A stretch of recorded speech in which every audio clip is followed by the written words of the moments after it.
지금부터 트랙 B2를 진행하도록 하겠습니다. 자, 이번 세션에서는 코로나19 이후에 도래한 뉴노멀 시대의 교육에 대해서 살펴보고자 합니다.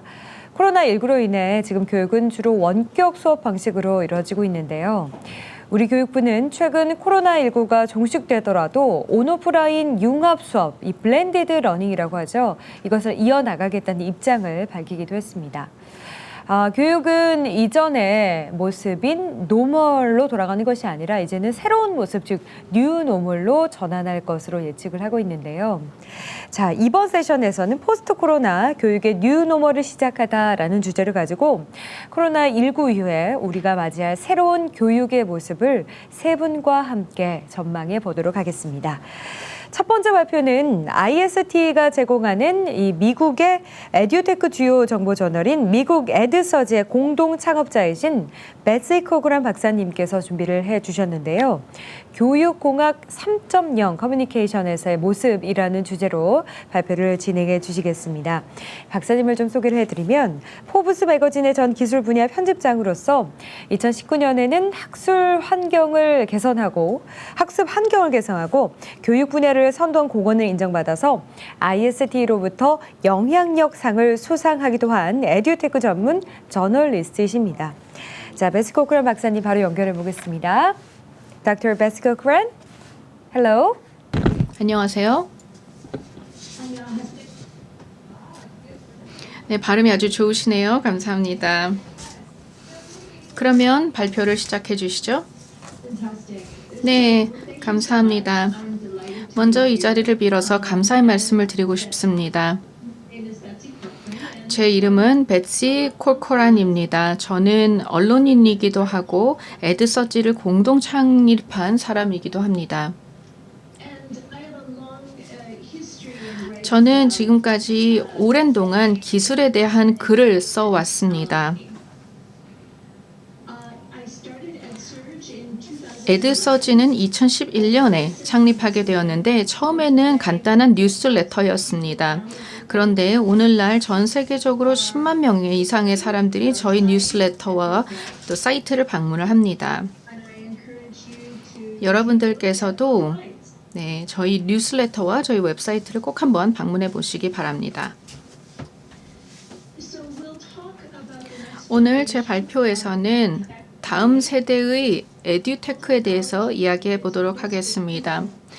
기술은 우리에게 유용한 툴로서 학습을 지원해주는 역할을 하고 있습니다.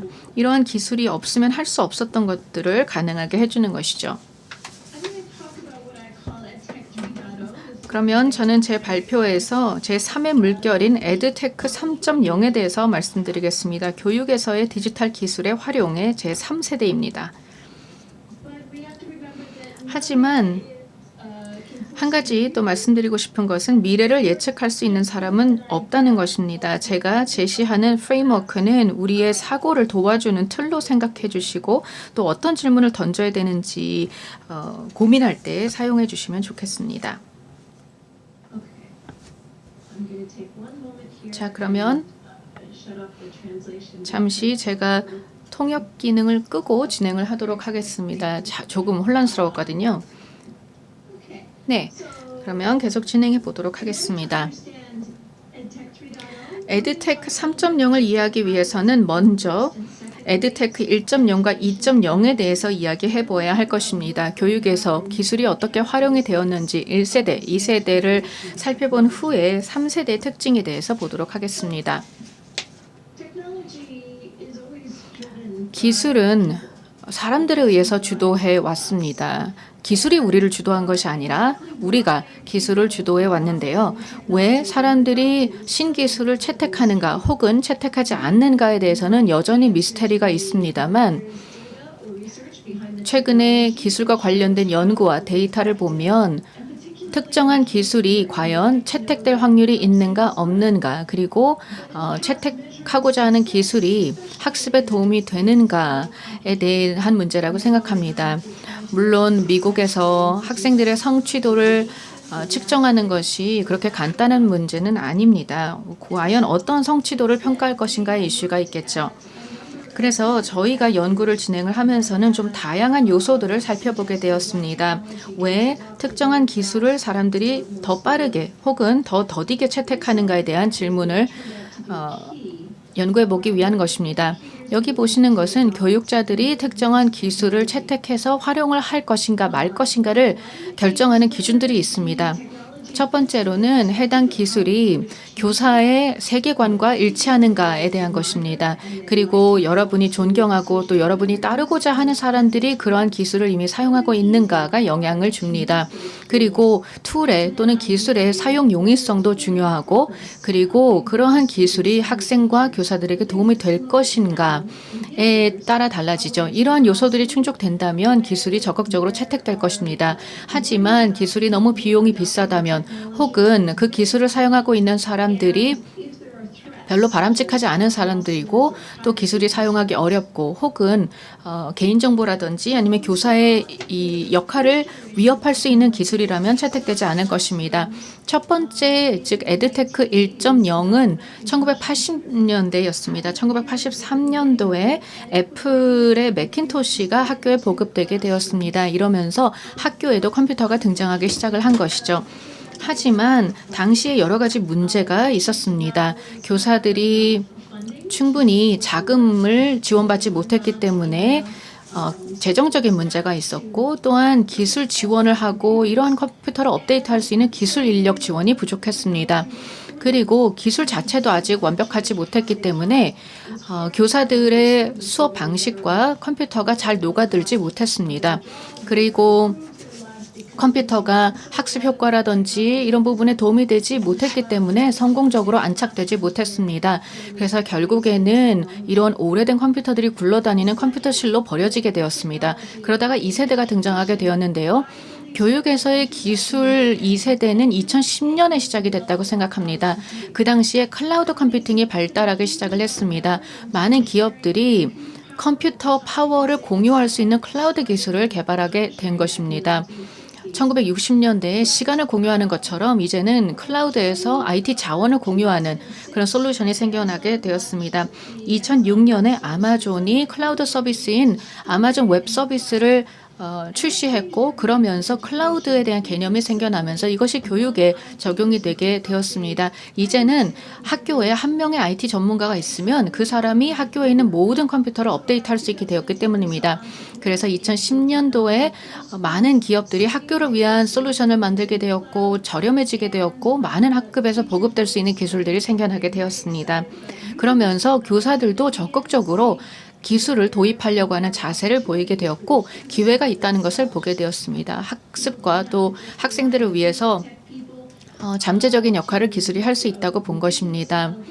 과거에는 IT 담당자가 굉장히 여러 가지 일을 했어야만 했지만 이제는 클라우드를 이용해서 학교 컴퓨터를 쉽게 업데이트할 수 있게 된 것입니다. 제가 앞서서 기술 도입에 저해가 되는 요소와 또 기술 도입을 촉진하는 요소들에 대해서 말씀을 드렸는데 에드테크 2.0과 2010년대에는 투자도 많이 늘어나게 되었고 에듀테크에 대한 일자리도 늘어나고 또 여러 가지 발전이 이루어지게 되었습니다.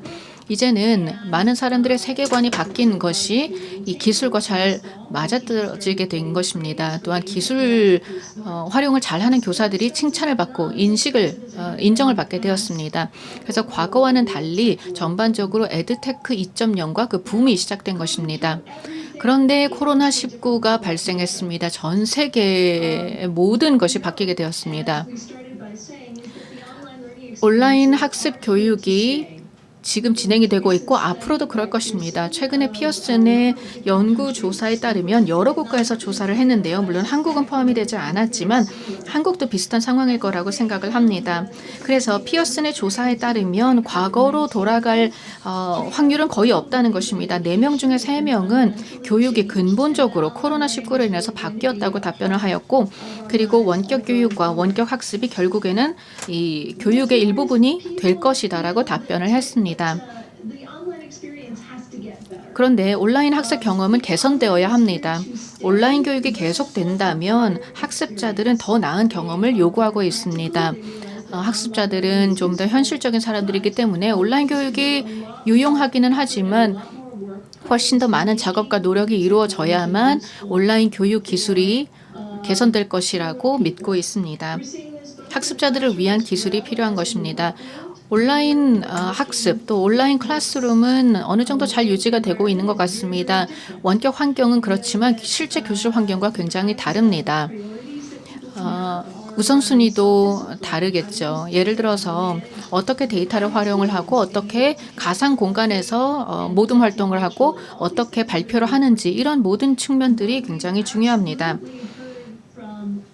저희가 교육자들로부터 종종 듣는 이야기는 교육자들이 보기에 어떻게 학생들과 좀 더 긴밀한 유대 관계를 온라인상으로 맺을 수 있는가가 정말 중요하다는 이야기를 많이 합니다.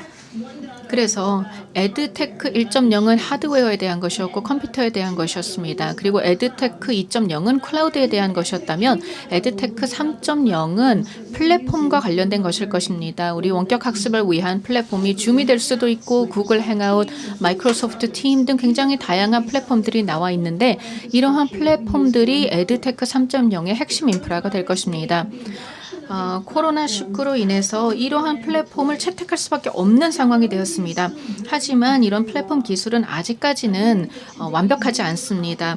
오늘 이렇게 우리가 화상회의를 진행을 하고 있는데 이 정도의 아마 수준은 1993년에 최초로 나왔던 웹브라우저 정도의 수준인 것 같습니다. 아마 과거에 기억을 하실지 모르겠지만 미국에서 넷스케이프가 초창기 1994년에 브라우저 역할을 했죠. 그러다가 마이크로소프트가 익스플로러, 인터넷 익스플로러를 만들게 되었습니다. 아주 초창기의 웹브라우저와 지금의 웹브라우저는 굉장히 다릅니다. 당시에는 자바스크립트도 존재하지 않았고 또 사진이나 이미지, 동영상을 올리는 것도 쉽지 않았습니다. 그런데 지금은 그렇지 않죠. 그래서 이 많은 시간 동안에 웹브라우저가 발전이 되었던 것처럼 이런 화상회의를 지원할 수 있는 가상 공간에서의 플랫폼이 더 개선되어야 합니다. 아주 빠르게, 아주 신속하게 빨리 개선이 되어야만 온라인 학습의 경험을 개선할 수 있습니다. 교사들이 온라인으로 강의를 하기 위해서, 교육을 하기 위해서 무엇이 필요한가 고민을 해보자면 교육 경험이라는 것은 굉장히 다양한 영역들로 연결되어 있다는 것을 다시금 깨닫게 되었습니다. 사회적으로 연결이 되어야 하고 또 학생들과 정서적인 유대감을 만들어야 하고 또 학생들의 학습을 지지하고 지원할 수 있어야 하며 다양한 툴들이 제공되어야 합니다.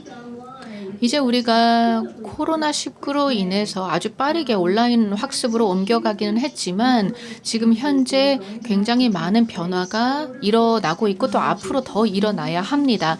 이런 변화가 있어야만 기술들이 우리의 학습을 진정한 의미 있는 방식으로 지지할 수 있을 것입니다. 학생들이 이렇게 이야기합니다.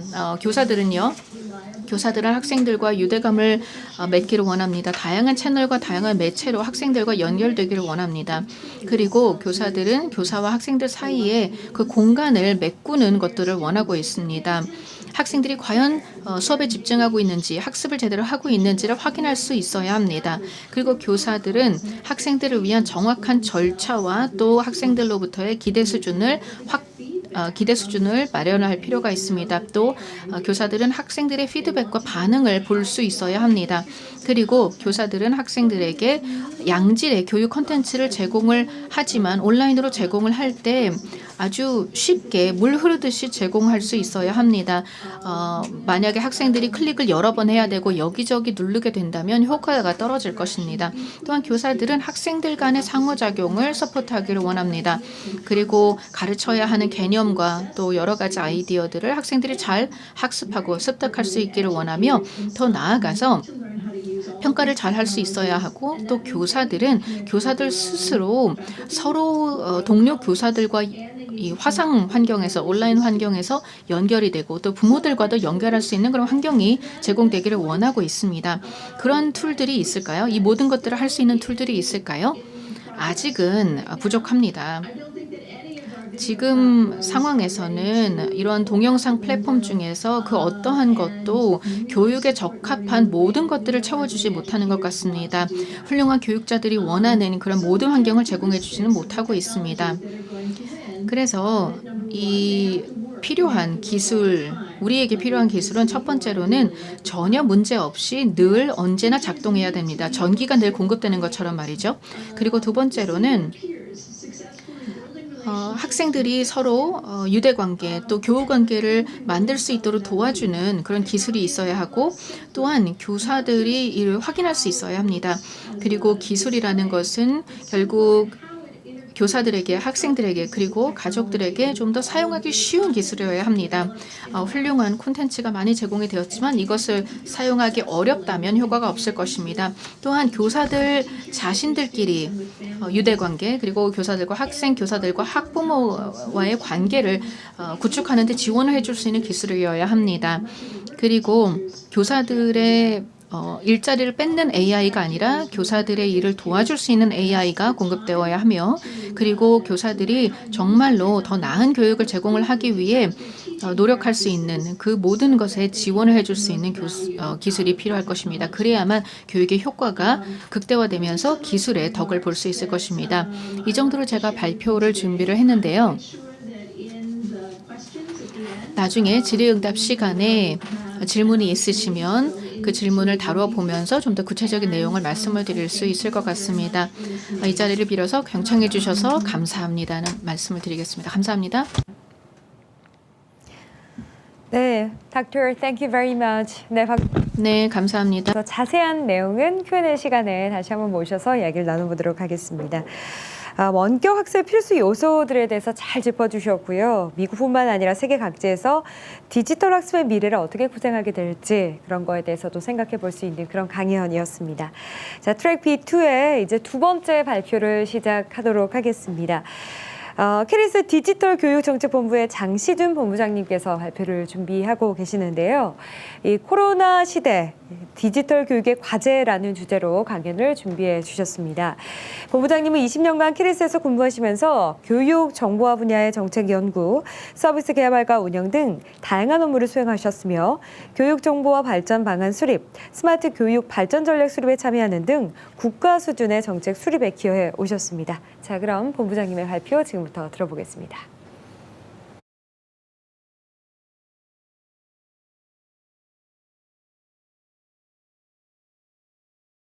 그 코로나 이후에 디지털 교육의 발전 방안에 대해서 논의하게 돼서 굉장히 영광이라고 생각합니다. 아울러 코로나 기간 중 그 학교 현장에서 애쓰고 계신 선생님들께 무엇보다 깊은 존경과 감사의 말씀을 드리면서 오늘 강연을 시작하도록 하겠습니다. 예, 오늘 발표는 세 가지 부분으로 나눠서 진행을 하겠습니다. 첫 번째로는 코로나 이후 우리나라 한국 정부가 코로나19에 대응하기 위해서 어떤 노력을 했는지 간단하게 짚어보고요. 두 번째로는 온라인 클래스가 현재 어떤 식으로 운영하고 있고 선생님들은 어떻게 생각하고 있는지 등등에 대해서 현황을 말씀드리도록 하겠습니다. 아울러 세 번째로는 현재 코로나 상황이 굉장히 길어지고 있는데 그렇다면 이러한 상황에 대비하기 위해서 향후 원격 교육은 어떤 방향을 가지고 진행이 돼야 될 것인가에 대해서 간단하게 말씀을 드리도록 하겠습니다. 먼저 첫 번째로 한국 정부가 코로나19를 대비하기 위해서 어떠한 노력을 했는지에 대해서 살펴보도록 하겠습니다. 아시겠지만 오늘이 9월 9일인데 4월 9일 날 본격적으로 온라인 개학이 시작됐습니다. 딱 5개월이 됐는데요. 지난 5개월간 한국 정부는 단계적 계획을 수립해서 단계적으로 온라인 개학을 진행을 해왔습니다. 현재 2학기 개학을 했는데 코로나가 악화되면서 현재 많은 학교들이 원격 수업을 진행하고 있고요. 일부 학교들 같은 경우는 원격 수업과 대면 수업을 병행하고 있는 상황입니다. 한국 정부는 온라인 수업에 대비하기 위해서 다양한 좀 체계적인 접근을 시도했는데요. 첫 번째로는 인프라 측면에서 소위 말해서 저희 이학습터라든가 EBS 온라인 클래스 등을 시급하게 개편을 하면서 약 540만 명의 학생이 한 번에 접근할 수 있는 체제를 만든 바 있습니다.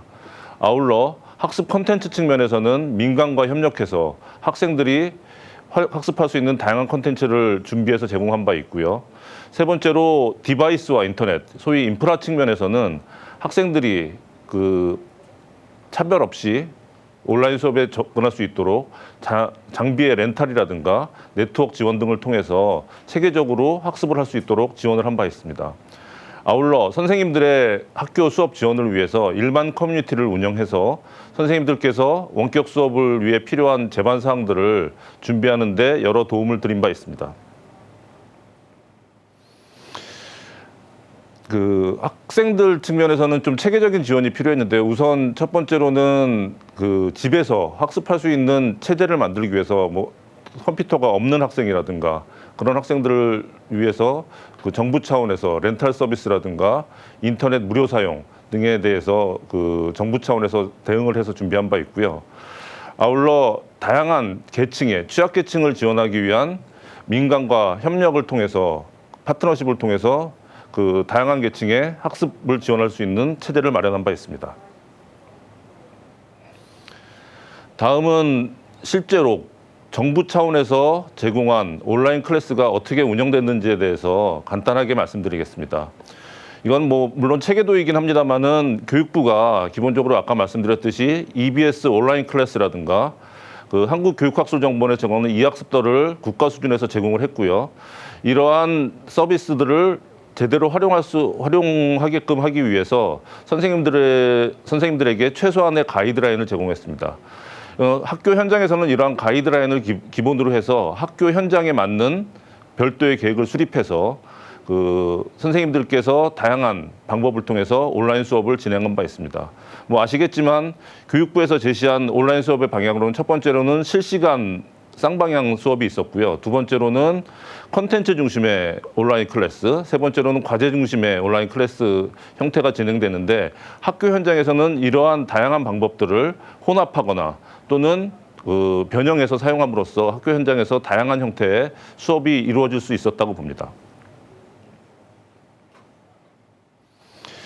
그 4월 20일경에 저희들이 추산한 바에 의하면 약 534만 명의 학생 중 98.9%의 학생들이 모두 온라인 클래스에 접속해서 서비스를 이용한 바 있고요. 아울러 약 28만 학급 정도가 현재 이학습터, 캐리스에서 제공하는 이학습터를 통해서 그 학급이 개설된 바 있고요. 그리고 선생님들께서 만든 콘텐츠들이 약 2,100만 건 정도가 현재 선생님들이 직접 그 콘텐츠를 만들어서 제공을 하고 있습니다. 이는 선생님들께서 온라인 수업에 수동적으로 참여하는 것이 아니라 본인들 스스로 교육과정을 재구성하고 자료를 만들므로 인해서 학생들에게 보다 나은 온라인 수업을 하기 위한 노력을 지속적으로 하고 있다는 사실을 보여줍니다. 아마도 2학기 개강이 되면서 선생님들이 만든 콘텐츠의 양은 더 급증할 것으로 현재 예상이 되고 있습니다. 두 번째입니다. 현재 온라인 수업이 어떻게 운영되고 있는지에 대해서 좀 간단하게 말씀드리겠습니다. 이 화면은 현재 다양한 형태의 그 온라인 수업이 이루어지고 있다는 점을 좀 보여주고 있는데요.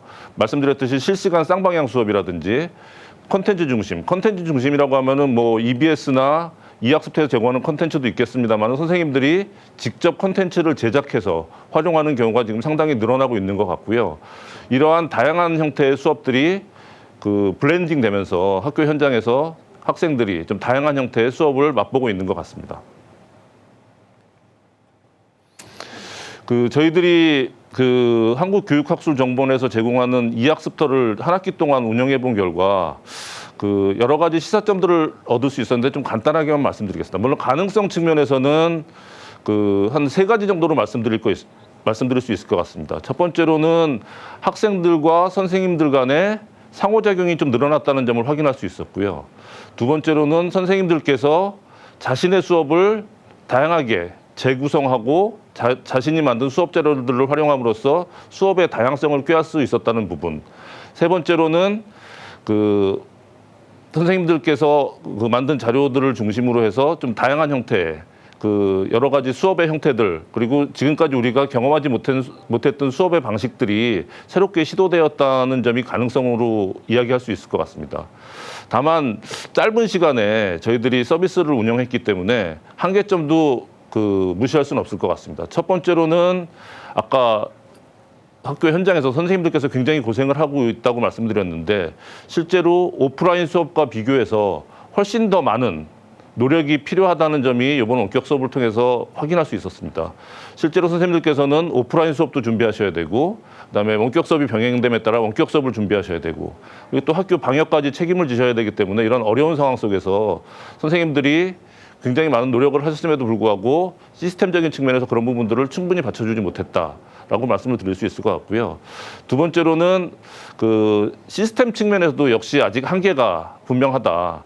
그 공공 부분에서 여러 가지 노력을 통해서 선생님들의 요구를 받아 안으려고 노력했음에도 불구하고 아직까지는 그 학생들의 출결 관리라든지 좀 지능형 맞춤 수업이라든지 그런 부분들을 지원할 수 있는 부분에 있어서는 아직까지는 한계를 보일 수밖에 없지 않았나라는 그 자체 분석을 해보았습니다.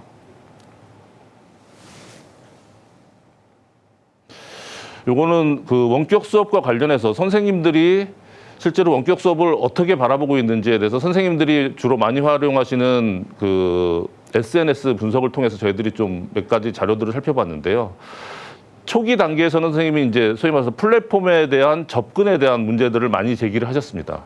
근데 원격 수업이 진행되면서 실제로 수업을 어떻게 해야 되는 것인지, 자료를 어떻게 활용해야 될지, 저작권을 어떻게 해결해야 될지 등등과 관련해서 초기에 인프라 측면, 그러니까 플랫폼 중심의 그 담론이 형성되었다면은 시간이 지날수록 수업 본연의 목적에 그 부합하는 담론들이 형성되었음을 저희들이 확인할 수 있었습니다. 그 내용을 보시면은 아마 그 전체적으로 수업 시간표를 어떻게 운영할 것인가, 그리고 저작권을 어떻게 해결할 것인가 등등에 대한 담론들이 한 그룹을 형성하고 있음을 보실 수 있습니다. 그 이후 자료들은 그 한국교육학술정보원과 교육부가 지난 7월 말에서 8월 초 사이에 선생님들을 대상으로 그 설문조사를 한 결과를 간단하게 말씀을 드리겠습니다. 첫 번째로 선생님들께서 그 지금 온라인 수업을 운영하고 계시는데 어떤 형태의 수업을 운영하고 있는가라고 봤을 때 그 컨텐츠 중심 수업과 과제 중심 수업을 중심으로 현재 선생님들께서 운영을 하고 있다는 것을 알 수 있습니다. 실제로 실시간 쌍방향 수업에 대한 관심이 좀 지속적으로 제기되고 있는데 학교 현장의 인프라라든지 그런 측면을 고려했을 때 아직까지는 좀 활용이 미흡한 현실이다라고 말씀을 드릴 수 있을 것 같고요. 그리고 대부분의 선생님이 한 가지 유형을 고집하는 것이 아니라 여러 가지 유형을 혼합해서 선생님들이 수업을 하고 계신데 주로 혼합하는 형태가 콘텐츠 중심과 그다음에 과제 중심의 수업 형태를 혼합해서 사용하는 비율이 약 78%에 이르는 것으로 나타나고 있습니다. 이러한 점으로 미뤄봤을 때 향후 원격 수업의 지원을 위해서는 좀 양질의 콘텐츠들을 개발하고 선생님들이 이것을 유통할 수 있는 체제를 만들어주는 것이 중요하지 않을까 생각을 하고 있습니다. 그 두 번째로는 선생님들께서 그 아까 스스로 콘텐츠를 만들어서 활용을 한다고 말씀을 드렸는데요. 그렇다면은 어떤 자료를 활용하고 계신지에 대해서 좀 간단히 말씀을 드리겠습니다.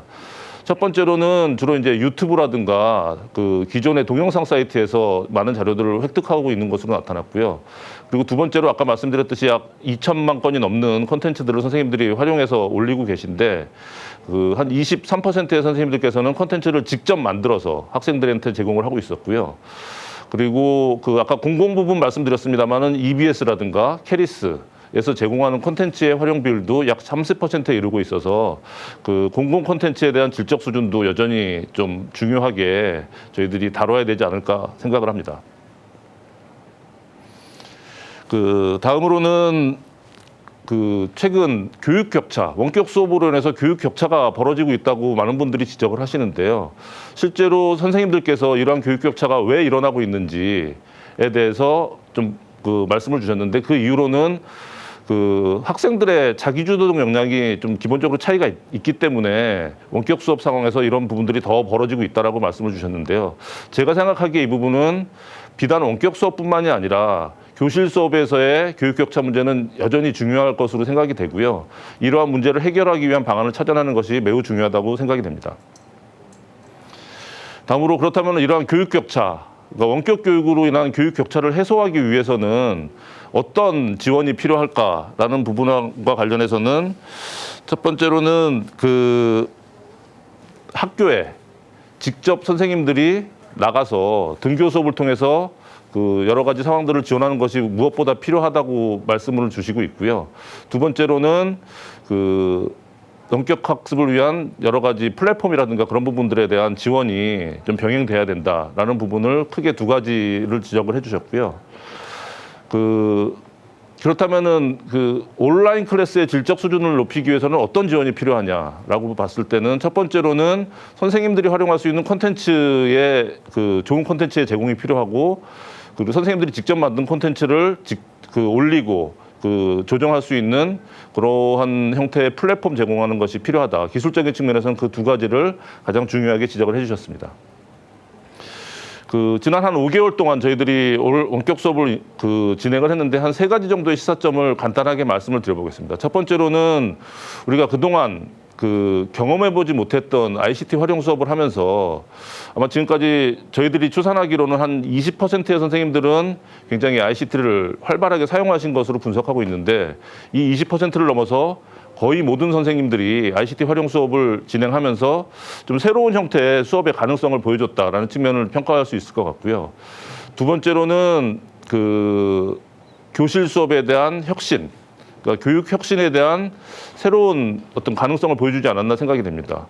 지금 당장은 원격 수업 중심으로 수업이 운영됩니다만은 향후 코로나가 안정화되고 교실 수업이 활성화되면은 기존의 상황으로 다시 돌아갈 수는 없을 것이다라는 예측이 지배적입니다. 다시 말해서 원격 수업과 교실 수업을 결합한 블렌딩 형태의 수업이 활성화될 것으로 예상이 되고요. 그렇다면은 향후 교실 수업을 지원할 수 있는 여러 가지 방안들을 지원하고 모색할 수 있는 그런 체제가 필요할 것 같습니다.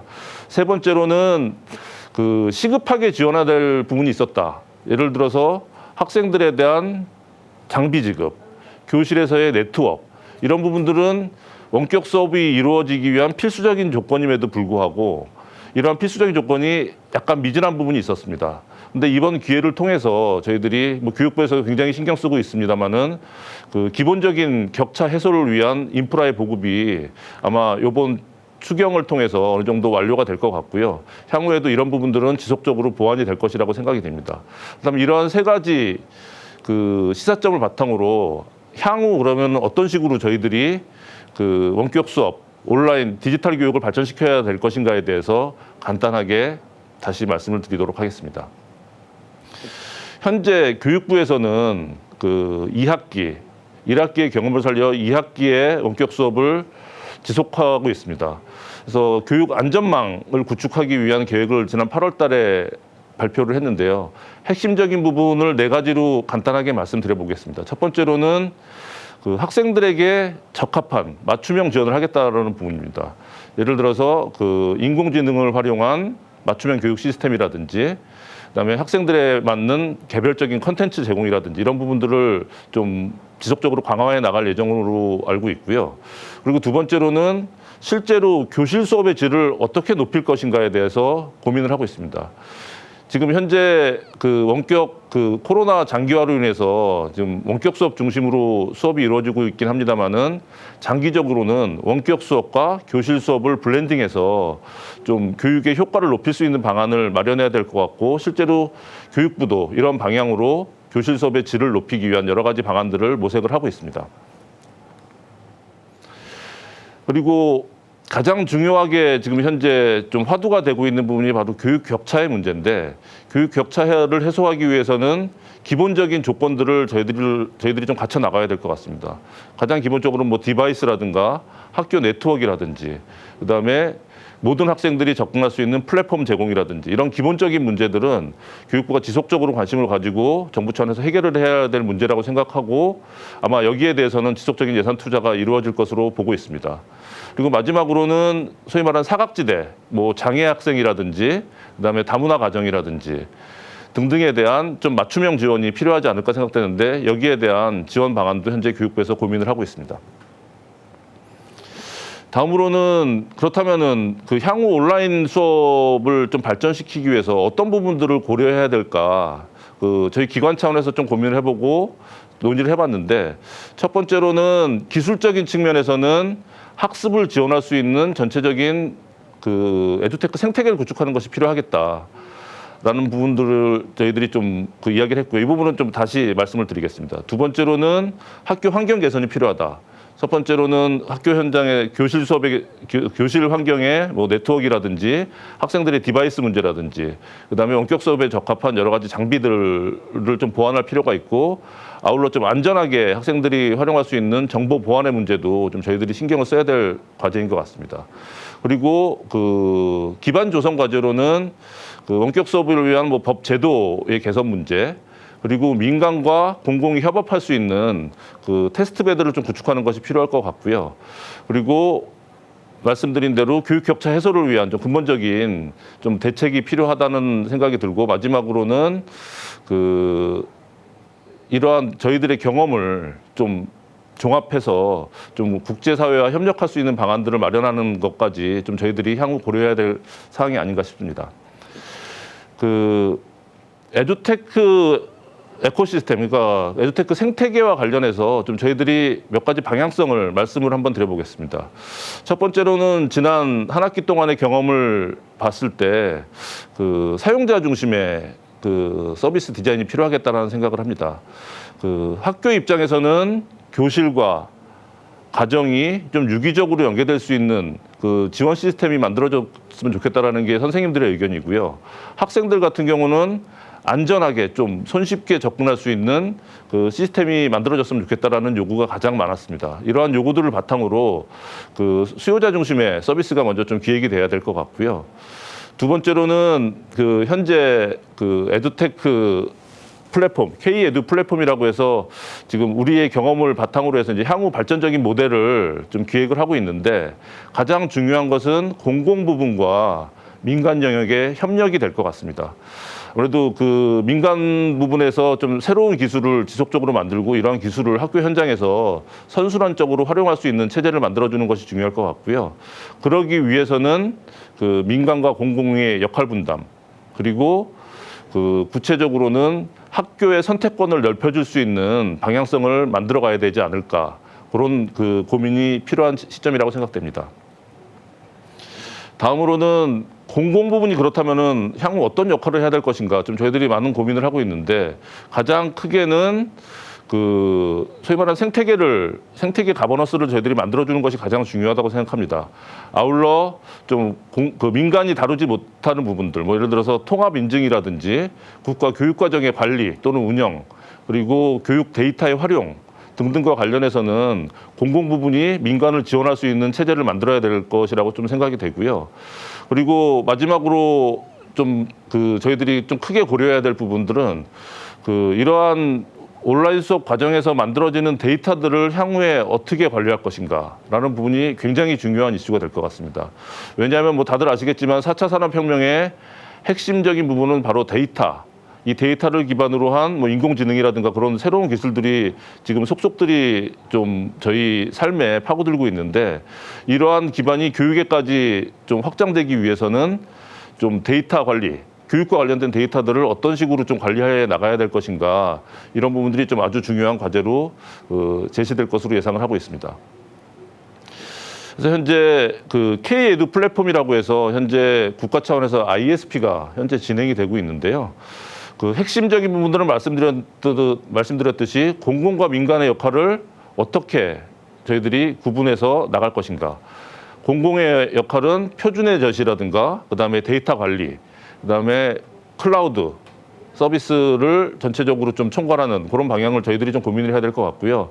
민간 영역은 그 각자의 기업들이 가지고 있는 기술들을 학교 현장에 어떤 식으로 보급할 것인지 그 새로운 시장 영역을 그 민간 부분이 담당을 해주셔야 되는데 이런 부분들을 종합적으로 엮을 수 있는 체제를 현재 그 정부 차원에서 그리고 있습니다. 이 부분은 향후 한 10월 정도에 초안이 나올 텐데 그때 좀 그 민간의 의견 듣고 좀 구체화시켜 나갈 예정으로 알고 있습니다.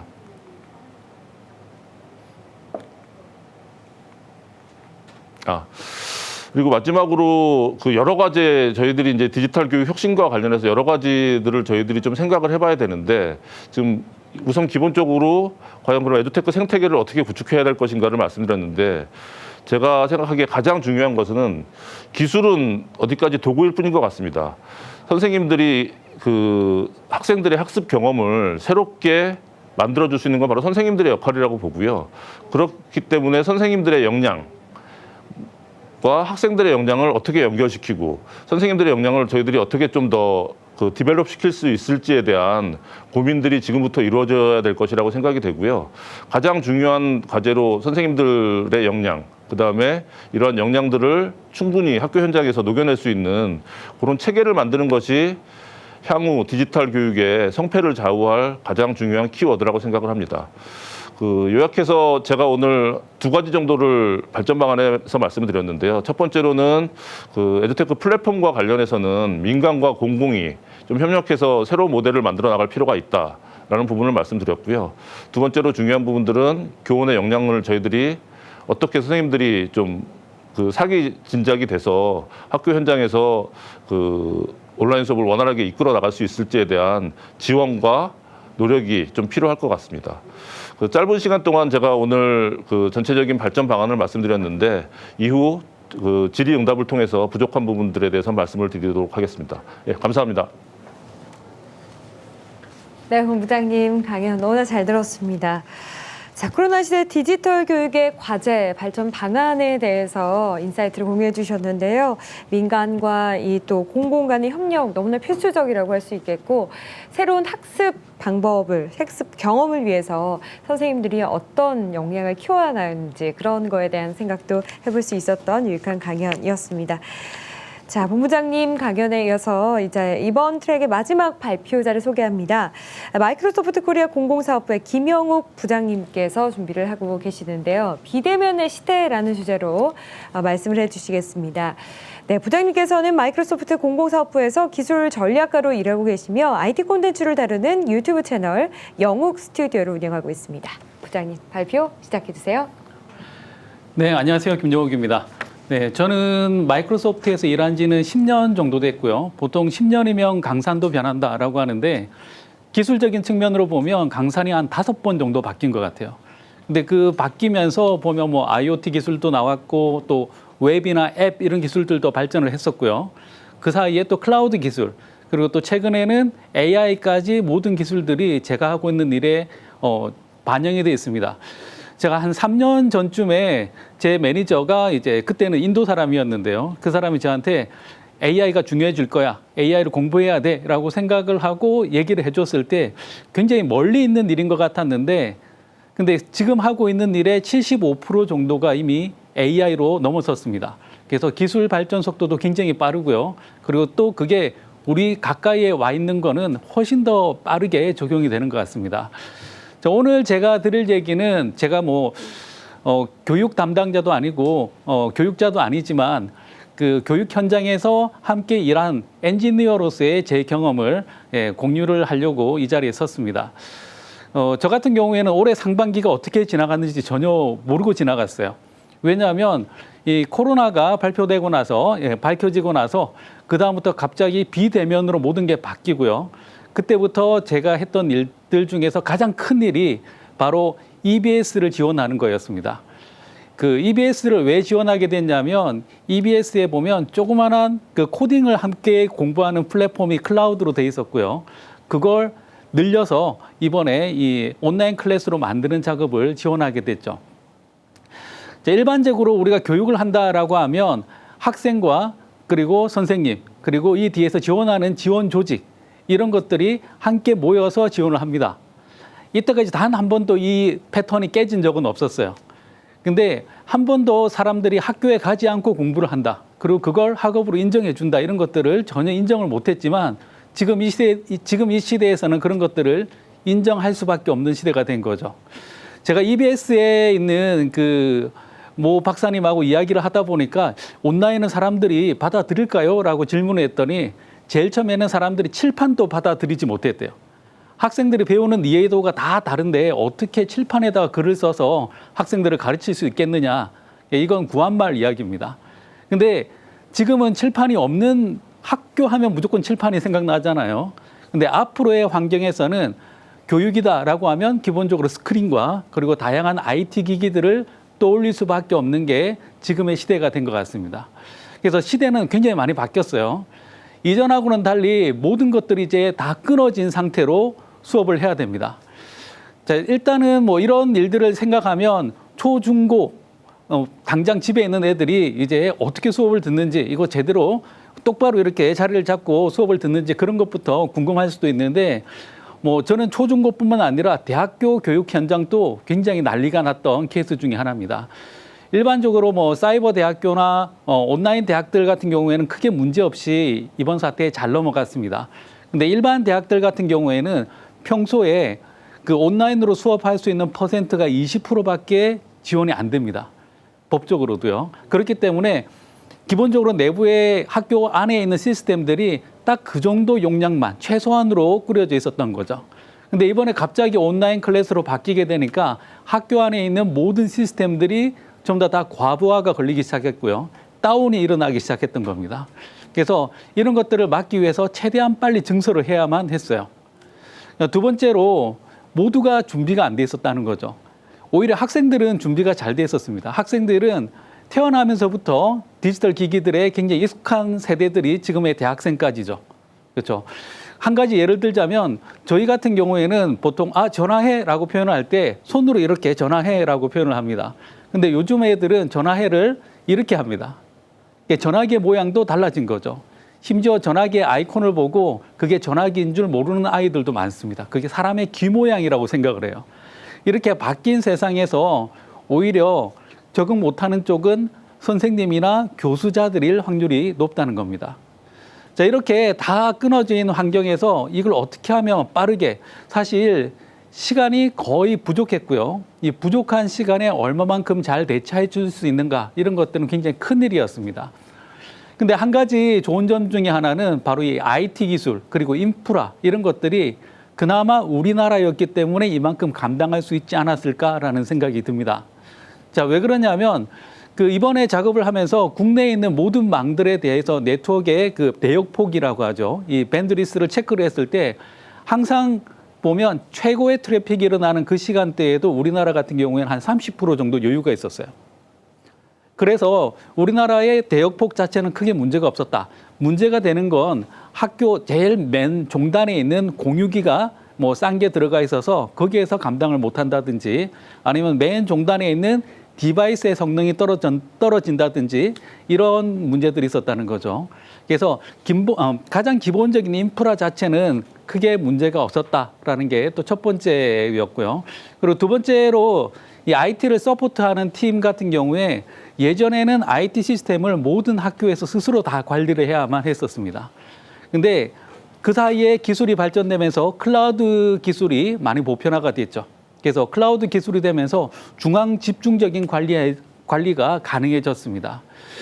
그 뒤에 가면 제가 다시 한번 설명을 해드리겠지만 요걸 먼저 보고 설명을 해드릴까요? 저는 이제 EBS 쪽을 지원했다 보니까 EBS의 데이터를 가지고 말씀을 드리겠습니다. 이 장표를 먼저 말씀을 드리기 이전에 EBS에서 지금도 고생하고 계시고 또 고생도 많이 하신 분들에게 먼저 크게 감사의 말씀을 이 자리를 빌어서 드리고 싶습니다. 자, EBS 같은 경우에는 제가 제일 처음에 이 프로젝트에 연결이 되었을 때 EBS 내에 보면 코딩을 교육할 수 있는 간단한 플랫폼이 하나 있었고요. 이게 클라우드 기반으로 프로젝트가 되고 있었습니다. 근데 이때는 동시 접속이 가능한 용량이 한 2,000명짜리 서비스였어요. 근데 갑자기 일이 이렇게 커지고 나니까 뭔가 급박하게 시스템 용량을 증설할 수 있는 구조가 필요했던 거죠. 이럴 때 기반에 있는 학교나 기업 내에 있는 그런 인프라를 가지고 증설을 한다는 건 사실상 불가능한 거죠.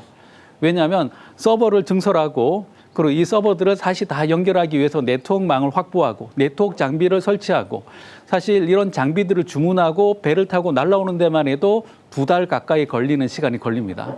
그럼 이걸 극복하기 위해서는 어떤 방법을 써야 될까? 대안은 클라우드밖에 없었다는 거죠. 그래서 클라우드를 기반으로 되어 있는 시스템을 잡아서 늘리는 걸 가장 기본적으로 하기를 원했던 겁니다. 자, 그래서 제가 연락을 받고 나서 실제로 제일 처음에 지원을 요청받았던 거는 초창기에 가장 힘들었던 대구 경북 지역에 있던 고3 학생들을 대상으로 온라인 클래스를 유지하는 거였습니다. 근데 그 요구사항이 순식간에 커져서 대구 경북 지역에 있는 중고등학교 그리고 전국에 있는 학생들로 숫자가 늘어났고요. 수용해야 되는 학생의 숫자가 300만 명으로 늘어났습니다. 다시 말해서 2,000명에서 300만 명이면 용량을 1,500배를 키워야 되는 시간이죠. 근데 이걸 하기 위해서 수많은 엔지니어들이 달라붙어서 작업을 물론 했겠지만 주어진 시간은 최종적으로 보면 한 2주 정도밖에 시간이 없었습니다. 근데 2주 만에 이걸 잡아 늘릴 수밖에 없었어요. 왜냐하면 이건 안 하면 안 되고 반드시 해야 되는 일이니까. 그래서 엔지니어들하고 같이 밤새면서 그런 작업들을 해서 실제로 가능하게 했습니다. 물론 완전하지 않았던 부분들도 있어요. 왜냐하면 처음부터 큰 용량의 어떤 서비스를 기획하고 만든 게 아니었기 때문에 왜 흔히 이 바닥에 있는 사람들은 이 업계에 있는 사람들은 이런 표현을 합니다. 철사를 클라우드에 올린다고 해서 고무줄이 되지 않는다. 그러니까 처음부터 잘 만들어진 시스템이어야지 쭉쭉 늘어난다는 거죠. 그래서 생각만큼 늘어나지 않아서 여러 가지로 고민하면서 구조도 바꿔보고 또 소프트웨어도 바꿔보고 하면서 이걸 같이 늘려나가는 작업을 했었습니다. 자, 그런데 그 초창기에 그런 고생을 했지만 지금은 서비스가 굉장히 많이 안정돼서 그 최근에 그 2차 계약을 했을 때는 단 한 건의 작은 오류도 없이 지금 잘 운영되고 있는 것을 볼 수가 있습니다.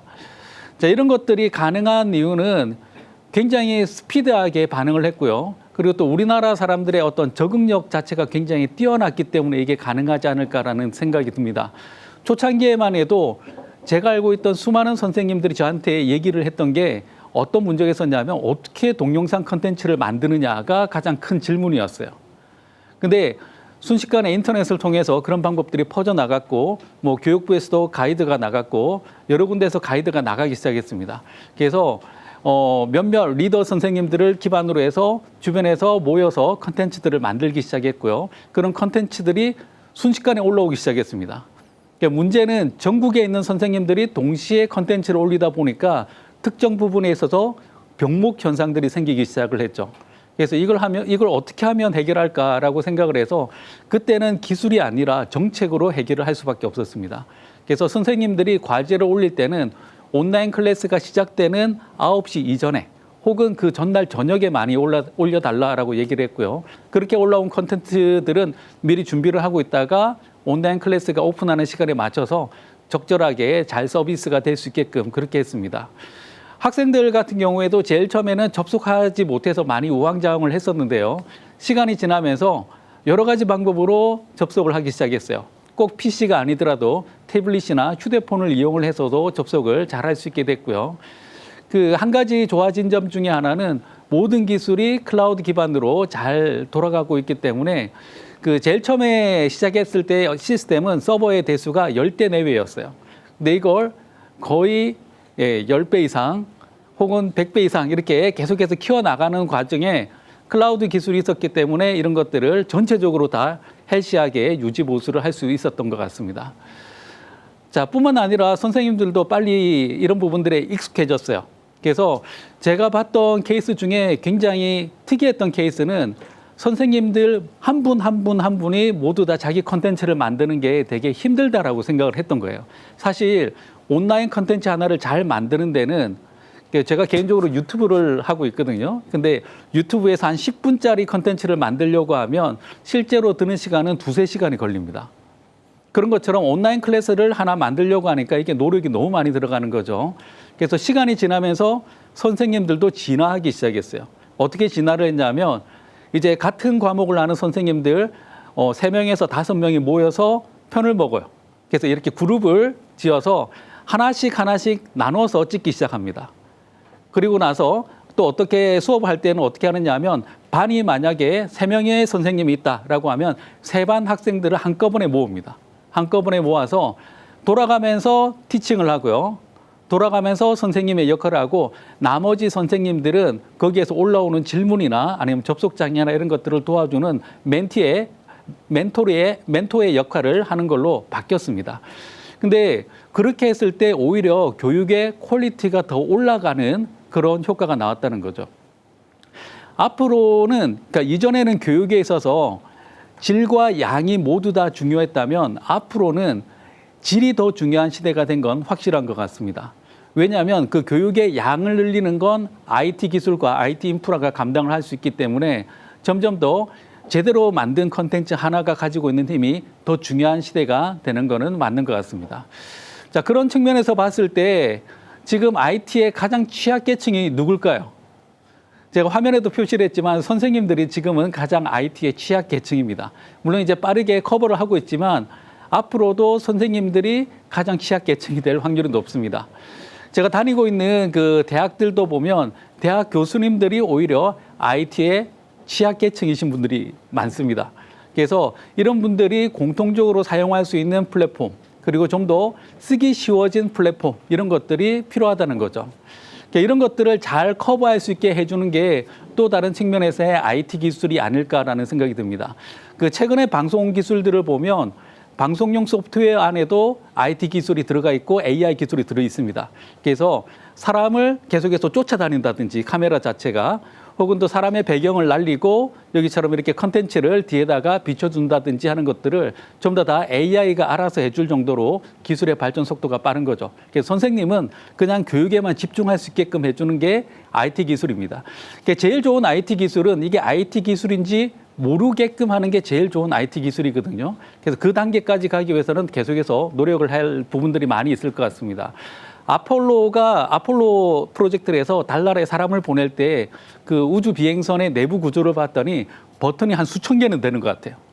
근데 최근에 그 앨런 머스크가 우주로 보낸 그 비행선 같은 경우에는 정말 일반 승용차 같은 그런 구조입니다. 가면 갈수록 사람이 구체적인 걸 모르고 내가 하고자 하는 것들을 해주는 게 바로 기술이지 않을까라는 생각이 듭니다. 자, 이런 것들을 하기 위해서는 기술적인 접근도 사실은 지금 또 많이 하고 있습니다. 그래서 일단 선생님들이 어떻게 하면 효과적으로 이런 것들을 보여줄까, 효과적으로 내용을 전달할까, 이런 것들을 고민을 하기 시작했고요. 이런 것들은 원격 수업하고도 잘 맞아떨어지고 있습니다. 일단 선생님들이 모여서 컨텐츠의 질을 높이는 작업도 하고 있고요. 또 다른 측면에서는 이제 각종 VR, AR 이런 가상현실 기술하고 같이 접목을 하기도 합니다. 근데 학생들이 정말로 이걸 효과적으로 수업을 받는지 안 받는지 이런 것들도 되게 궁금할 수가 있잖아요. 그래서 최근에 나오는 기술들은 사람의 안면 인식을 통해서 사람들이 얼마나 이 컨텐츠에 집중을 하고 있는지, 이 컨텐츠에 대한 반응은 어떤 건지 이런 것들을 알아내는 기술들이 보편화되고 있습니다. 이게 막 특별한 기술이 아니라 지금은 그 보통 코딩 같은 거 배우시는 분들 같은 경우에는 파이썬 이런 것들 들어보셨죠? 그런 걸로 10줄 미만의 코드만 짜도 바로 이런 것들을 할 수 있을 정도로 기술이 많이 보편화되어 있습니다. 최근에 제가 접촉하고 있는, 같이 협업하고 있는 업체들 같은 경우에는 벌써 이런 것들을 시도를 하고 있고요. 지금 화면에 보시면은 아이 얼굴에 이렇게 사각형 박스가 돼 있죠. 이 사각형 박스에 보면 아이들의 표정, 그리고 아이들의 감정, 심지어는 이런 것들을 잘 사용하면 사람의 감정을 8가지 지표로 바로 뽑아낼 수가 있습니다. 뭐 서프라이즈, 다음에 뉴트럴, 그다음에 sadness 이런 감정들을 바로 뽑아낼 수 있고요. 이런 것들은 굉장히 정확도가 높은 기술 중에 하나입니다. 자, 그래서 이런 것들을 이용하면 얼마나 여기에 집중하고 있는지, 그리고 이 수업에서 어떤 대목에서 반응이 있는지 이런 것들을 바로 확인을 할 수가 있는 거죠. 그래서 이런 것들을 잘 통계를 내면 교수 학습법에 있어서 정말로 내가 가르친 내용들이 얼마나 효과적으로 전달되고 있는지 이런 것들을 바로바로 확인할 수가 있습니다. 이런 기술들은 보통 뇌과학에서 많이 사용됐던 단어 중에 그 커그니티브라는 단어가 있고요. 보통 인지과학 이럴 때 많이 쓰는 단어입니다. 그래서 커그니티브 서비스 이런 키워드로 검색을 해보시면 비슷한 기술들이 많이 나옵니다.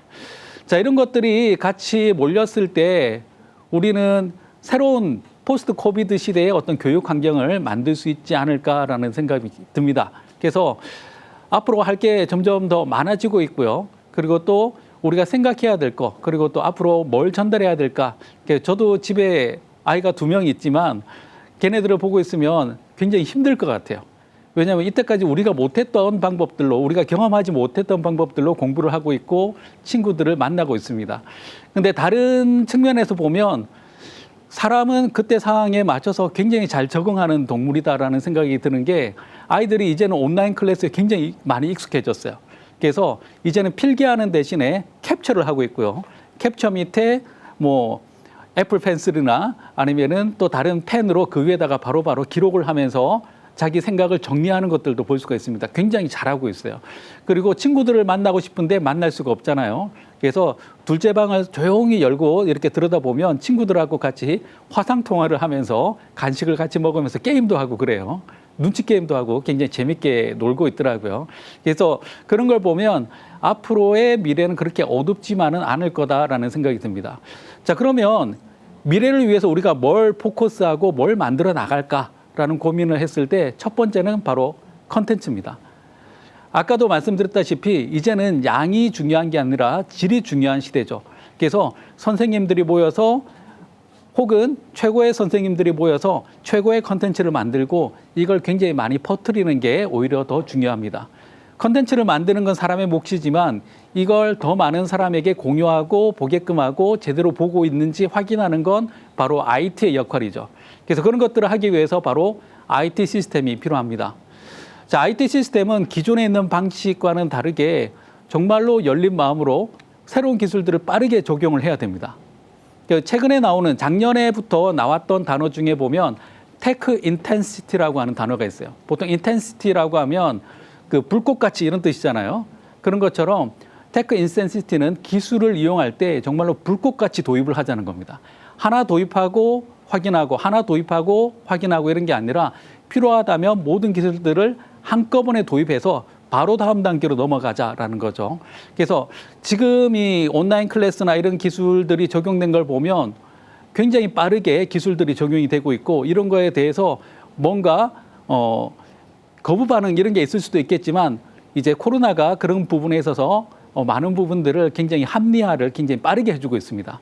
그래서 뭐 클라우드 기술, 뭐 각종 오픈 소스, 그리고 또 안면 인식, 그리고 AI 기술 이런 것들을 함께 사용을 할 수 있도록 IT 시스템이 빠르게 발전되고 있습니다. 무엇보다도 중요한 건 가장 IT 약자라고 할 수 있는 이제 선생님들의 재교육 그리고 가장 쓰기 좋은 형태의 플랫폼 이런 것들이 필요하게 되겠죠. 자, 두 번째로 표준화되어 있는 무언가가 필요합니다. 컨텐츠가 다 제각각이면 보는 사람도 일관성이 없고요. 학교를 옮기거나 아니면 다른 데로 갔을 때 컨텐츠를 다시 적응하는데 힘이 들 수밖에 없다는 겁니다. 그래서 표준화되어 있는 컨텐츠를 만들 수 있는 그런 서비스가 필요하고요.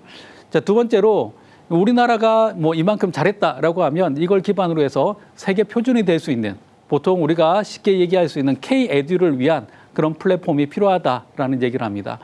근데 뭐 아까도 앞에서 다른 분들이 좋은 말씀을 많이 하셨지만 그럼에도 불구하고 교육적 가치가 제일 중요합니다. 그래서 이 모든 시스템이나 이 모든 솔루션이 정말로 교육적인 가치를 놓치고 있지 않은지 이런 것들을 같이 봤으면 좋겠습니다. 자, 마지막으로 저는 이제 그냥 엔지니어로서 이런 현상들을 지원하고 그리고 또 기술적인 부분들을 같이 고민을 했었지만 정말로 교육 현장에 계신 분들은 정말 고생이 많으셨습니다. 그래서 이 자리를 빌어서 모든 분들에게 감사드립니다. 네, 이상 제 발표는 여기까지 하겠습니다. 네, 감사합니다. 네, 감사합니다. 부장님. 교육 일선에서 일하고 계신 선생님들 그리고 교수님들께 감사하다는 말씀을 거듭 수고하신다는 말씀 거듭 계속해서 해주셨는데요. IT 기술과 솔루션이 교육적인 가치를 어떻게 담아낼 수 있을지 고민해 볼 수 있는 그런 강연이었습니다. 강연 잘 들었습니다. 자, 2020 에듀테크 코리아 포럼 이제 이번 세션 마무리하기 전에 사전 질의 시간을 갖도록 하겠습니다. 자, 저희가 한 25분 정도 시간이 있는데요. 앞서 처음 발표를 해주셨던 베시 코크란, Dr. 베시 코크란 또 함께 모셔보도록 하겠습니다. He's still there. 네, 안녕하세요. 자, 저희가요 일단 발표자 여러분들께 개인 질문을 하나씩 드리고 난 후에 공통 질문을 좀 드리도록 하겠습니다. 사전 질의를 통해서 이제 홈페이지를 통해서 사전 질의를 해주신 분도 계시고요. 지금 위라이브를 통해서 질문해 주시는 분들도 꽤 계십니다. 여러분들 적극적인 참여 다시 한번 감사의 말씀을 드리겠습니다. 먼저 베시 코크란, 닥터 베시 코크란님께. So this Q&A session. 한국어로 질의응답이 진행이 될 예정입니다. 그래서 지금 잘 이해가 되시나요? 네, 통역 서비스가 잘 진행이 되고 있습니까? Please turn on. I didn't hear an interpretation, Okay. but if you could repeat it, then I'd be happy to answer. Okay. Could you please turn Yes. on? 네네, 볼륨을 좀 올려주시면 좋을 것 같습니다. 그리고 화면상에 통역 버튼이 있습니다. 그 버튼을 이용을 하면 되시겠습니다. No, I can hear the translation. 네, 통역이 잘 들립니다. 네, 아까 질문을 아직 안 하신 건가요? 네, 질문해 주시면 좋을 것 같습니다. 네, 네, 질문 드리도록 하겠습니다. 한국어로 질문을 읽어드리도록 하겠습니다. 자, 교육공학에서 세 번째 물결은 줌, 행아웃과 같은 화상회의 툴과 함께 나타났다고 말씀하십니다. 자, 그렇다면 미래에는 이후에는 어떤 기술이나 툴이 교육공학에서 네 번째 물결을 이끌어 줄 수 있다고 생각하시는지 답변을 부탁드리겠습니다. 네 번째 물결을 벌써부터 물어보셨어요. 네.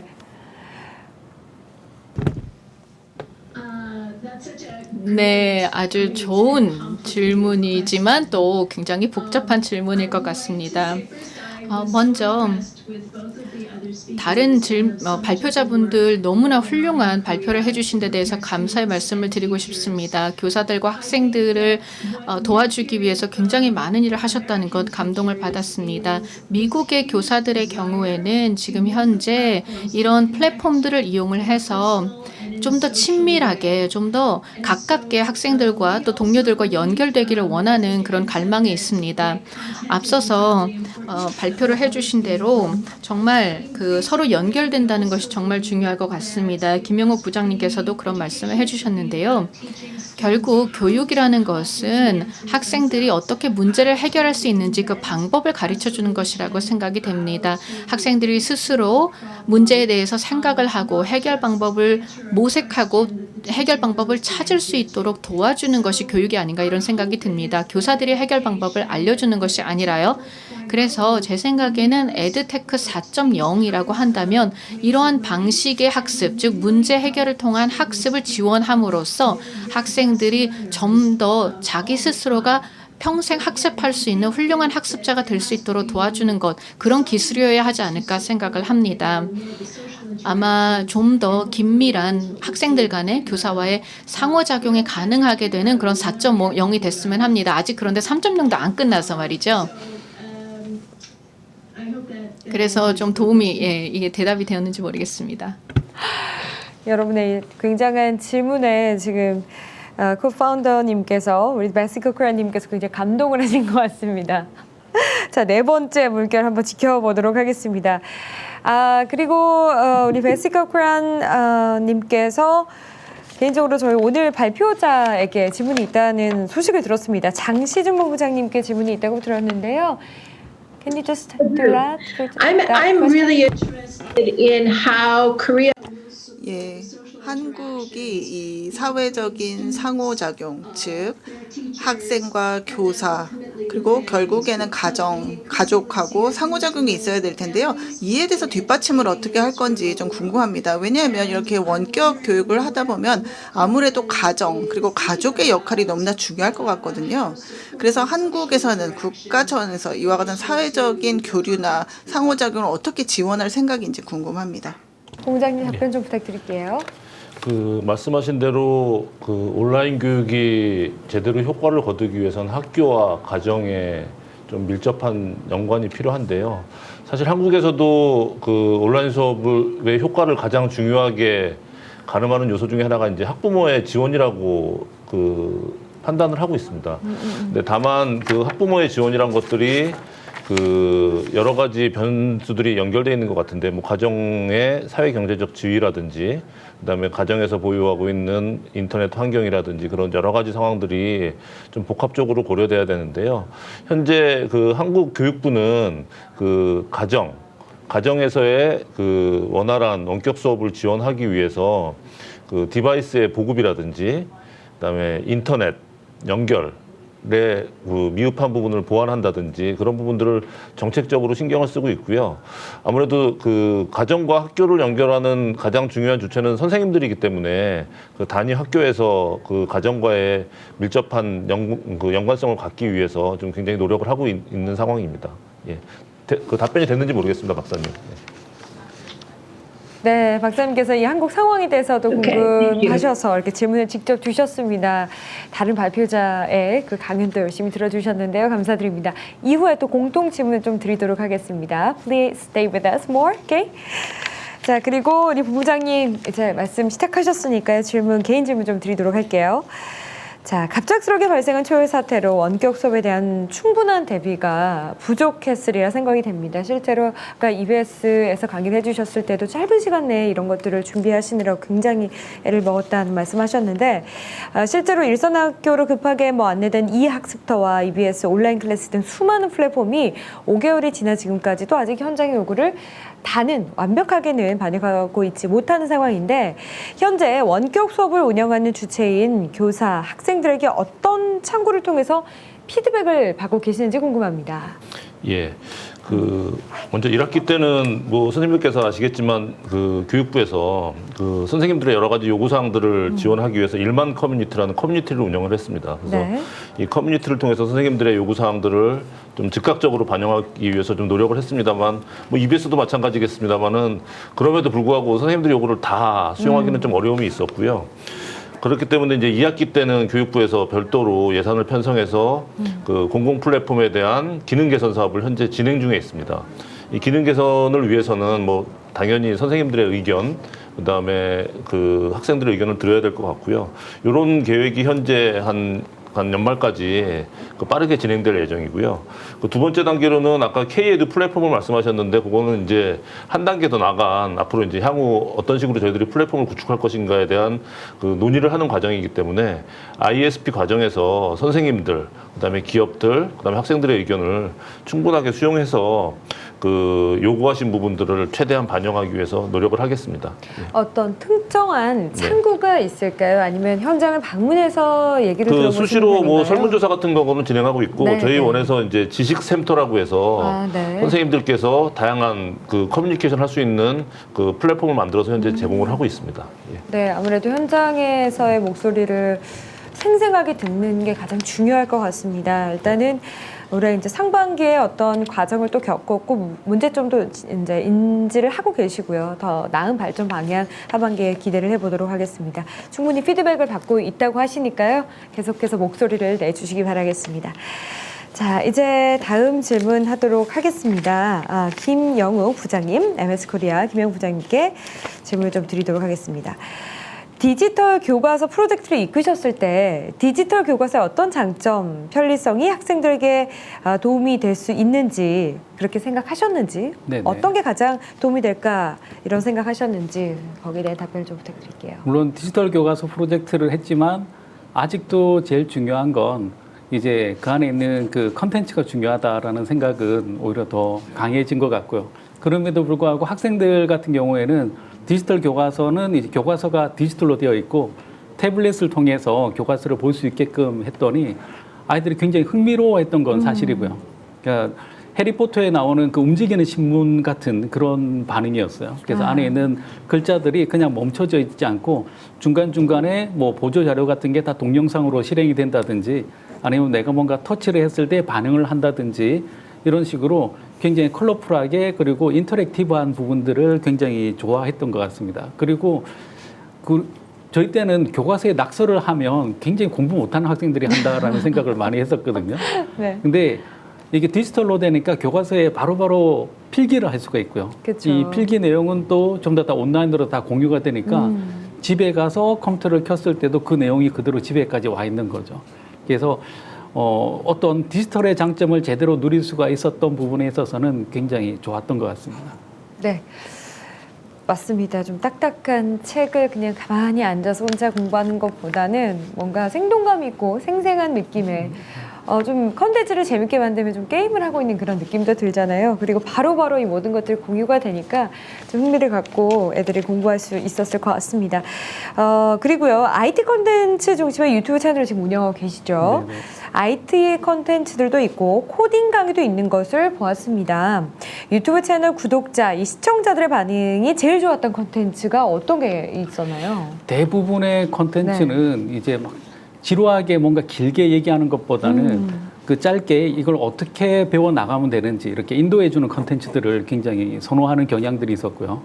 그리고 최근에 경향들을 보면 이제 학생들도 직접 뭔가를 해보고 싶어해요. 그래서 뭔가를 같이 체험하고 같이 할 수 있게끔 앞에서 리드해 준다라는 느낌으로 만들어진 컨텐츠들이 반응이 좋았던 것 같습니다.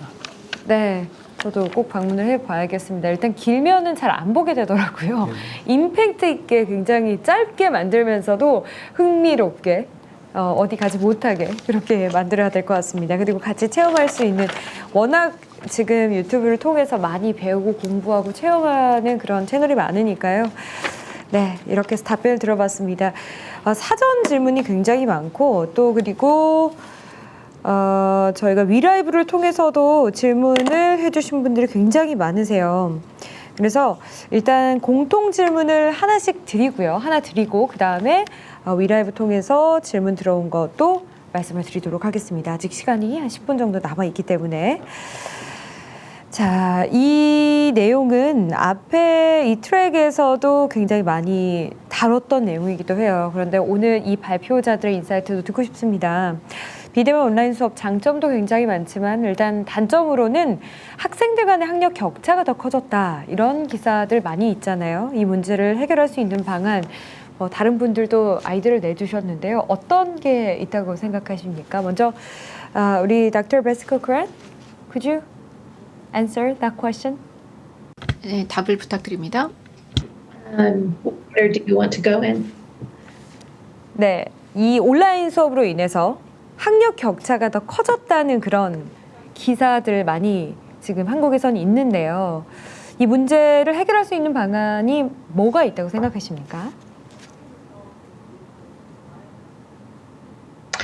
Yeah, in the United States, 네, 미국의 경우에는 지금 바로 그 부분에 대해서 우려가 많습니다. 디지털 격차에 대한 고민도 많이 있습니다. 코로나19 때문에 이런 디지털 격차가 더 심해진 것 같습니다. 학생들이 함께 여러 가지 협업을 할 수 있는 그런 기회가 사라지게 되었죠. 이제는 각자 집에서 있어야 되기 때문에 사실상 학생들 입장에서도 어려운 상황입니다. 저희가 여름에 아주 흥미로운 프로젝트를 진행을 했었는데 저희가 했던 프로젝트에서는 많은 개인 교사들이 직접 학생들과 개별적으로 수업을 할 수 있도록 도와주는 프로젝트였습니다. 뉴욕과 보스턴, 테네시 등 다양한 여러 곳에서 진행을 했는데 우리가 이렇게 학업에 있어서 어려움을 경험하는 학생들을 개별적으로 도와줄 수 있는 가정교사 프로그램을 운영할 수 있을까 고민을 했던 것입니다. 그래서 어느 정도의 성과는 있었지만 여전히 어떻게 온라인 교육과 또 사회적인 측면 그리고 학습의 측면을 잘 조화시킴으로써 학생들이 더 학습을 잘 할 수 있고 이렇게 격차가 나는 부분을 메꿀 수 있는지에 대해서 고민을 해야 될 것입니다. 앞으로는 미국 전체에 걸쳐서도 이런 개인적인 교습도 추가가 될 것입니다. Thank you very much for your answer. 예, 답변 감사합니다. 저도 박사님 그 질문을 개인적으로 하신 분이 계셔서 이어서 질문 좀 드리도록 하겠습니다. 이런 질문이 바로 실시간으로 올라와 있는데요. 서로 이 라포 형성이 되어 있지 않은 학습자들이 유대감을 형성하고 또 서로의 학습을 도울 수 있도록 지원할 수 있는 절차나 어떤 방법들이 미국에서도 있는지 궁금합니다.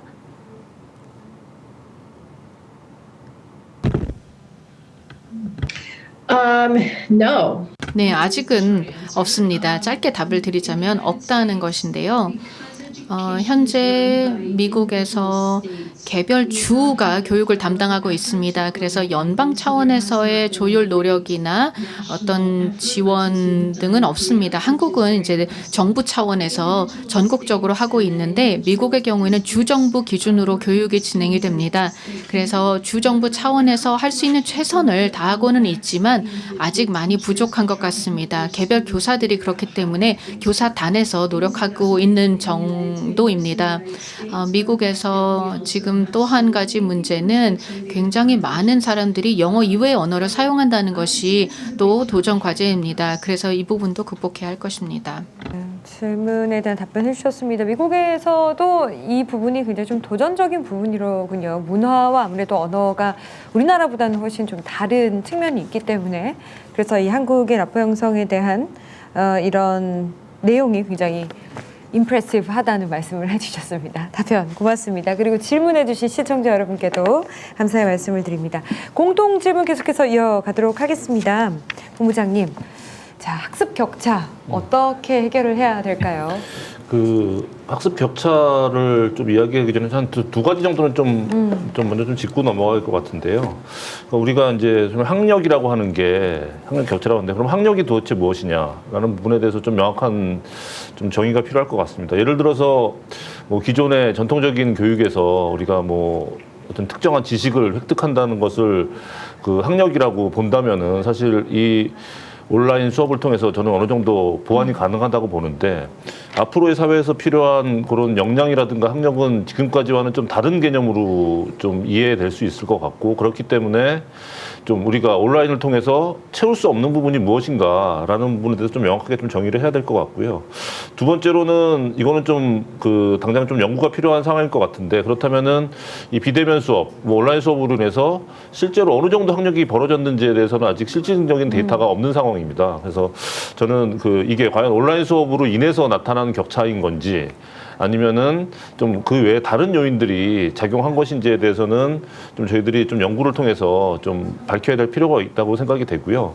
그 박사님께서도 말씀 주셨듯이 근본적으로 그럼에도 불구하고 학력 격차가 있다는 거에 대해서는 뭐 많은 분들이 동의를 하는 부분이기 때문에 실제로 학생들과 그 학교를 어떻게 소통시킬 것인가 그 부분에 대해서 좀 저희들이 좀 더 고민이 필요한데 안타까운 부분은 지금 그 코로나 상황이 길어지고 있다 보니까 그런 부분들이 좀 대안을 내놓기 좀 어려운 상황이라는 점이 좀 안타까운 것 같습니다.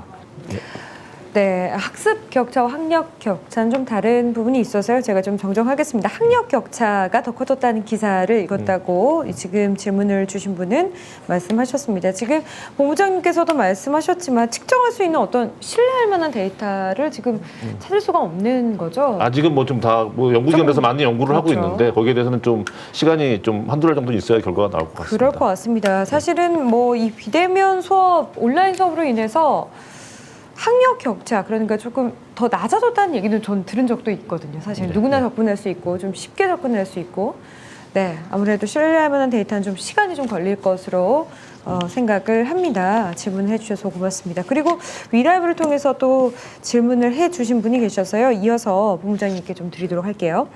코로나19로 인해서 비대면 온택트 강의가 일반화됨에 따라서 교육부나 캐리스에서 초중고미 대학교에 많은 지원이 이루어질 것이라 생각을 하는데요. 혹시 사이버 대학교에 대한 지원이나 계획도 있으신지요? 그 일단 제가 아는 범위에서 말씀드리면은 그 대학 쪽에서는 10개 권역의 그 원격 교육 지원센터가 현재 그 준비를 하고 있습니다. 그래서 사이버 대학도 그 지원 범위에 포함될 거라고 저는 생각을 하는데 그 부분 좀 확인해 봐야 될 것 같고 다만 그 대학에 대한 지원은 그 10개 권역으로 나눠서 이 권역별 센터에서 그 인근 대학들을 지원하는 형태를 현재 교육부에서 계획을 성안해서 지금 준비를 하고 있습니다. 예. 네. 정말 에듀테크 그리고 이 코로나19 시대의 교육 환경의 변화 정말 어마어마한 것 같습니다. 여러분이 지금 실시간으로 접속해 주신 여러분의 그 참여도만 봐도 알 수가 있고요. 지금 많은 포럼을 온라인으로 진행하고 있는데 저도 개인적으로 많은 분들이 이렇게 많은 분들의 관심을 보여주신 포럼도 없는 것 같습니다. 질문도 굉장히 수준 높고 굉장히 좀 적극적인 질문 많이 보내주셔서 다시 한번 감사하다는 말씀을 드리고요. 자, 마지막으로 이제 공통 질문 듣고 이 시간 마치도록 하겠습니다. 자, 부장님, 비대면 온라인 수업으로 인해 학력 격차가 더 커졌다는 기사. 네네. 저는 뭐 어떤 수치나 이런 것들을 보고 대답을 해드릴 수는 없는 입장이고 네네. 그냥 그 피부로 와닿는 거를 보면 일단 초중고 같은 경우에는 부모님이 조금이라도 더 신경 써주는 아이들 같은 경우에는 성적이 더 좋아졌고 아닌 경우에는 더 떨어졌다라고 하는 게 반응이고요. 대학교 같은 경우에는 자기가 뭔가 자율적으로 좀 더 공부를 하려는 학생들 같은 경우에는 다른 대학이나 다른 컨텐츠를 더 보면서 더 그렇죠. 성적이 좋아지는 경우들이 있고 네.